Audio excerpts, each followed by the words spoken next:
2024 సార్వత్రిక ఎన్నికల్లో కూటమి ప్రభుత్వం రాష్ట్రంలో కొలువుదీరితే తమ సమస్యలు తీరుతాయి. అదేవిధంగా సూపర్ 6 హామీలకు ఆకర్షితులైనటువంటి రాష్ట్ర ప్రజలు ఏకంగా 164 మందిని ఎమ్మెల్యేలు గెలిపించి కూటమి ప్రభుత్వానికి పట్టం కట్టారు.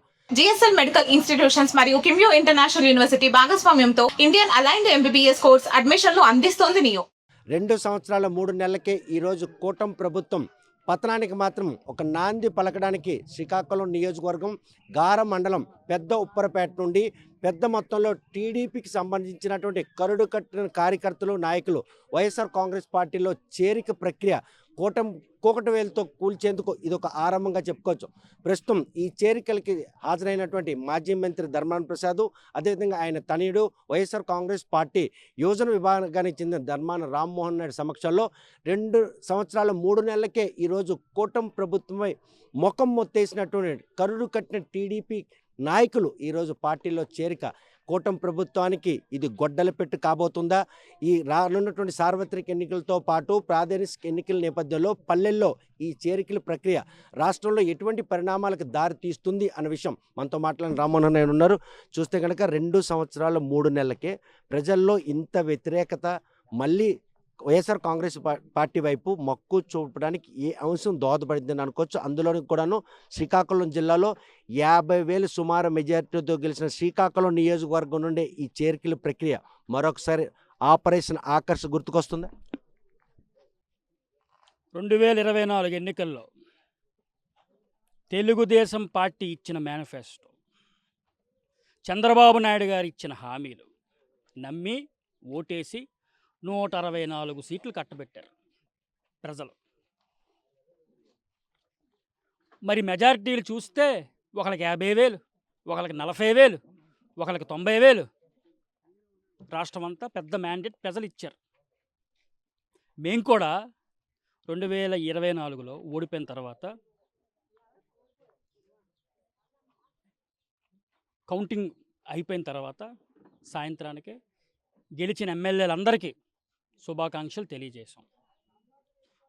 2 సంవత్సరాల 3 నెలలు అయింది ఈ తెలుగుదేశం ప్రభుత్వం అధికారంలోకి వచ్చి.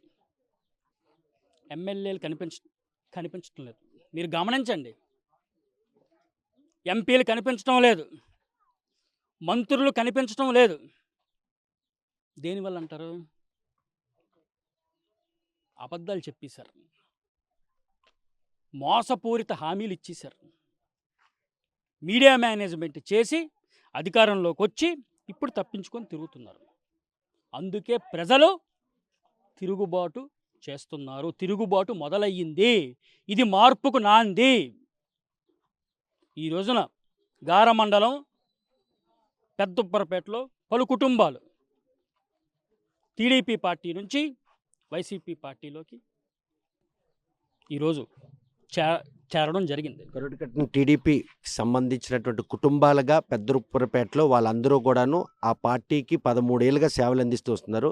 ఈ 2 సంవత్సరాలు 3 నెలలే ఎందుకు వైఎస్ఆర్ కాంగ్రెస్ పార్టీకి వస్తున్నారు అంటే ఏమైనా సమాధానం? ఎస్, మంచి ప్రశ్న వేశారు. ఎప్పటికైనా నిజాయితీయే గెలుస్తుంది. ఇప్పుడు వాళ్ళు అదే చెప్తున్నారు. మేము 13 ఏళ్ళుగా మేము తెలుగుదేశం పార్టీకి సేవ చేసాం, గ్రామానికి ఉపయోగం లేదు. సేవ చేసినందుకు, నమ్మినందుకు ఇక్కడ ప్రజలకు ఉపయోగం లేదు, అక్కచెల్లెమ్మలకు ఉపయోగం లేదు, రైతులకు ఉపయోగం లేదు. అందుకే ఈ రోజున జగన్మోహన్ రెడ్డి గారిని మళ్ళీ ముఖ్యమంత్రి చెయ్యాలి, మళ్ళీ ధర్మాన ప్రసాదరావు గారిని ఎమ్మెల్యే చెయ్యాలి. అన్నిటికంటే వారు చెప్తుంది ఏంటంటే, మేము మోసపోయాం తెలుగుదేశం పార్టీకి ఓటేసి నమ్మి. జగన్మోహన్ రెడ్డి గారి పరిపాలన మేము చూసాం, ధర్మాన ప్రసాదరావు గారి పరిపాలన నియోజకవర్గంలో మేము చూసాం. కక్ష సాధింపు లేకుండా, కులమతాలకు అతీతంగా, పార్టీలు చూడకుండా, వేధింపులు లేకుండా పరిపాలన సాగించారు. ఈ రోజు నా పరిస్థితి లేదు. అందుకే మా కళ్ళు తెరుచుకున్నాయి. అందుకే మేము ఈ రోజున వైఎస్ఆర్ పార్టీలో చేరాం అని వాళ్ళే చెప్తున్నారు, చేరారు. వాళ్ళందరికీ ఈరోజు పెద్దప్పరపేటలో టీడీపీ నుంచి వైఎస్ఆర్ పార్టీలోకి చేరిన ఆ కుటుంబాలందరికీ కూడా మా కుటుంబం తరపున, పార్టీ తరపున వాళ్ళకి ధన్యవాదాలు. చూస్తే కనుక ప్రస్తుతం 2 ఏళ్ల పాలనలో ప్రజలందరూ కూడాను నమ్మకం చొరగొన్నాం. అభివృద్ధి, సంక్షేమంతో పాటు ఉపాధి కల్పనలో ప్రజల నమ్మకాన్ని చొరగొన్నాం అనేసి సంబరాలు జరుపుకునే పనిలో ఈరోజు కూటమి నాయకులందరూ ఉన్నారు. మీరు చూస్తే ఈరోజు ఆ ప్రభుత్వంపై విరక్తి చెంది వైఎస్ఆర్ కాంగ్రెస్ పార్టీని ఆకర్షితులు అవుతున్నారు. మరి వాళ్ళ ప్రకటనలకి, ప్రచారానికి దీనికి ఏమైనా పొంతనుందా? వాళ్ళు చెప్పే మాటలు తెలుగుదేశం ప్రభుత్వంలో మంత్రులు, ఎమ్మెల్యేలు, చంద్రబాబు నాయుడు గారు, లేకపోతే లోకేష్ గారు, పవన్ కళ్యాణ్ గారు చెప్పే మాటలు నక్కకి నాగలోకానికి ఉన్నంత తేడా ఉంది. అంటే అబద్ధాలు. ఈ రోజున ఎందుకండి సంబరాలు? దేనికి సంబరాలు? మీ ప్రభుత్వంలో ఈ తెలుగుదేశం ప్రభుత్వం వచ్చి 2 సంవత్సరాలు 3 నెలలు అయింది. ఎందుకు సంబరాలు? ఎవరు బాగున్నారని సంబరాలు? రైతులు బాగున్నారా?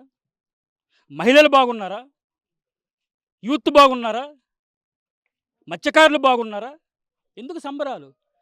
మీరు సంబరాలు చేసుకుంటారు. మీరు ఎందుకు సంబరాలు చేసుకుంటారంటే మీరు ముఖ్యమంత్రి అయ్యారు కాబట్టి, మీరు అబద్ధాలు చెప్పి ముఖ్యమంత్రి అయ్యారు కాబట్టి మీరు సంబరాలు చేసుకుంటారు.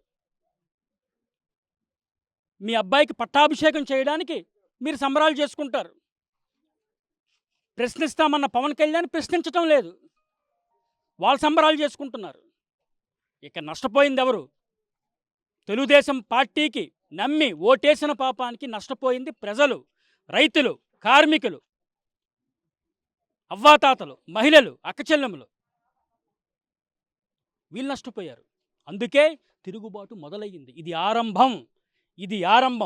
ఒట్టినే ప్రెస్ ముందు కూర్చొని నలుగురిని పక్కన పెట్టుకొని 50,000 మెజారిటీ, 50,000 మెజారిటీ, 50,000 మెజారిటీ గాలుస్తే మెజారిటీలు అలాగే వస్తాయి. రేపు 29లో ప్రజలు చూపిస్తారు. ప్రజలకు అర్థమైపోయింది ఎవరెవరికి ఏ మెజారిటీలు ఇవ్వాలి, ఎవరెవరికి నమ్మాలి, ఎవరెవరికి ఇంటికి పంపాలని ప్రజలకు అర్థమైపోయింది. వాళ్ళు వెయిట్ చేస్తున్నారు, ఎదురు చూస్తున్నారు. ఒకసారి మీరు వాళ్ళ కళ్ళు చూడండి. చూస్తే కనుక కూటమి ప్రభుత్వం రాష్ట్రంలో కొలుతీరిన తర్వాత 2 ఏళ్ల అనంతరం మాజీ మంత్రి సీదిరి అప్పలరాజు జైల్లో ఉన్న విషయాన్ని తెలుసుకున్నటువంటి మాజీ ముఖ్యమంత్రి ములాఖాత్కు వచ్చిన నేపథ్యంలో అన్ని కాన్స్టిట్యున్సీలకు సంబంధించిన సమన్వయకర్తలతో పాటు ఆ రోజు కార్యక్రమాన్ని లీడ్ చేసిన ప్రతి ఒక్కరి మీద పోలీసులు కేసులు నమోదయ్యాయి. మొన్న సీదిరి అప్పలరాజు, నిన్న చింతాడారు. రేపు ఎవరు వంతు వస్తుందంటే ఏమండి, మీడియా ద్వారా నేను ఒక మాట తెలియజేస్తున్నాను. పోలీస్ వ్యవస్థ మీద మాకు పూర్తి గౌరవం, నమ్మకం ముందు ఉంది, ఇప్పటి ఉంది, రేపటికి ఉంటుంది. కానీ పాపం వాళ్ళు ఏం చేస్తారు? వెనక నుండి ఎమ్మెల్యేలు, మంత్రులు, ముఖ్యమంత్రి గారు స్వయాన ఫోన్లు చేసి ఒత్తిడి చేసి ఎవరెవరు ఎవరెవరు జగన్మోహన్ రెడ్డి గారికి చూడడానికి వెళ్తున్నారో మీరు అరెస్ట్ చెయ్యండి, మీరు లాఠీ ఛార్జ్ చెయ్యండి, కేసులు పెట్టండి, జైల్లో పెట్టండి అని ఒత్తిడి తెస్తే పోలీసులు ఏం చేస్తారు? పోలీసులు కూడా వాస్తవాలు తెలుసు. ఇందులో పోలీసులు తప్పు ఏం లేదు. మీద నుంచి ఒత్తిడి, భయంకరమైన ఒత్తిడి. సీదిరి అప్పలరాజు గారిని జైల్లో పెట్టారు, చింతాడ రవికుమార్ గారిని జైల్లో పెట్టారు. ఎందుకు మీకు భయం? ఈ తెలుగుదేశం నాయకులకి ఎందుకు మీకు భయం? మీరు ఎన్నాళ్ళు ఆపగలరు?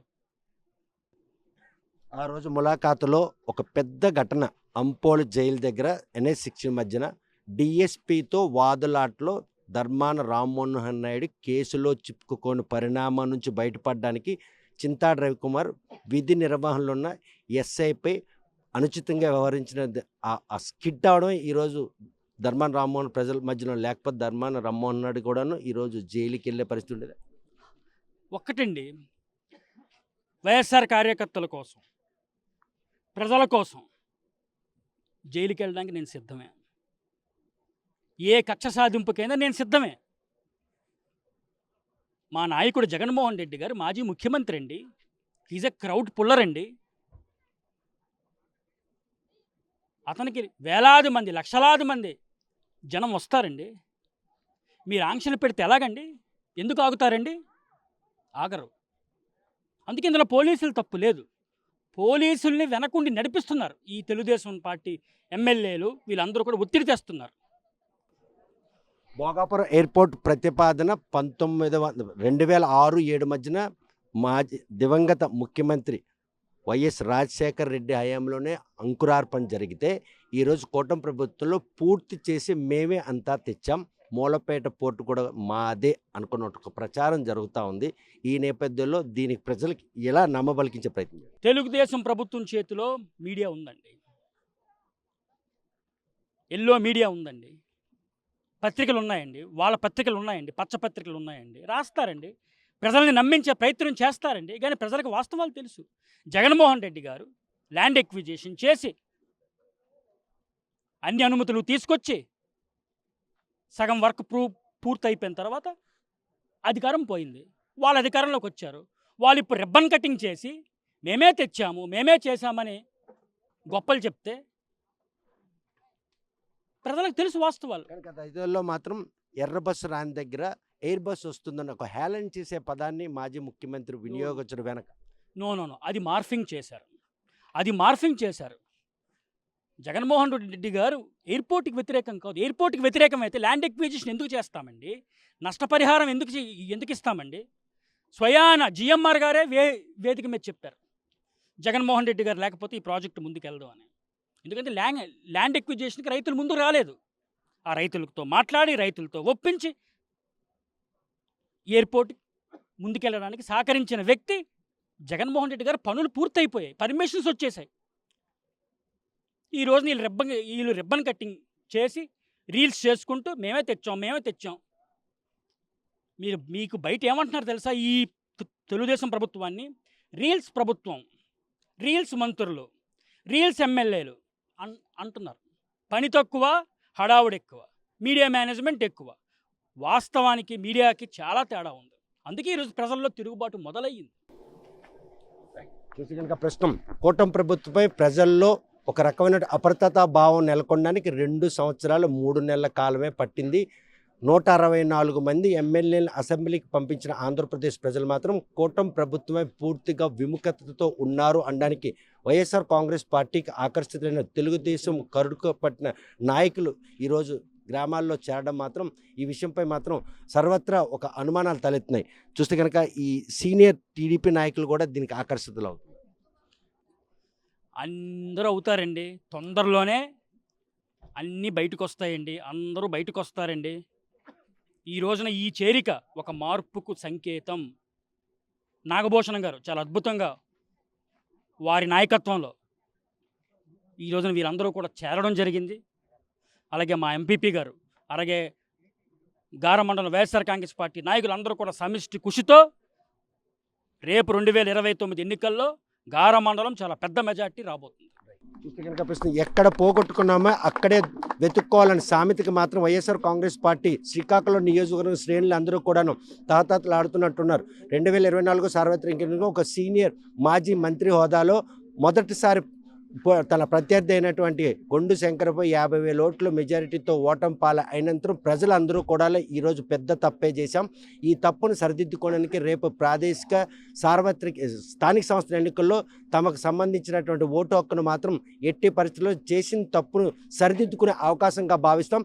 2029 సార్వత్రిక ఎన్నికల్లో ఎక్కడైతే ఇంత మెజారిటీ వచ్చిందో దానికి ధీటుగా మెజార్టీ తెచ్చేందుకు ఈరోజు పల్లెల్లో వైఎస్ఆర్ కాంగ్రెస్ పార్టీకి ప్రజలు ఆకర్షితులైన తీరు ఎంతకన్నా దోహదపడుతుందని ఆశాభావం వ్యక్తం చేస్తున్నారు. మరి ప్రజల్లో వచ్చినటువంటి ఈ మార్పు కూటమి ప్రభుత్వానికి గొడ్డల పెట్టుగా మారనుందా అన్నట్టు విషయం మాత్రం వేచి చూడాల్సింది. వీడియో జర్నలిస్ట్ రామకృష్ణతో సత్యం, RTV శ్రీకాకుళం.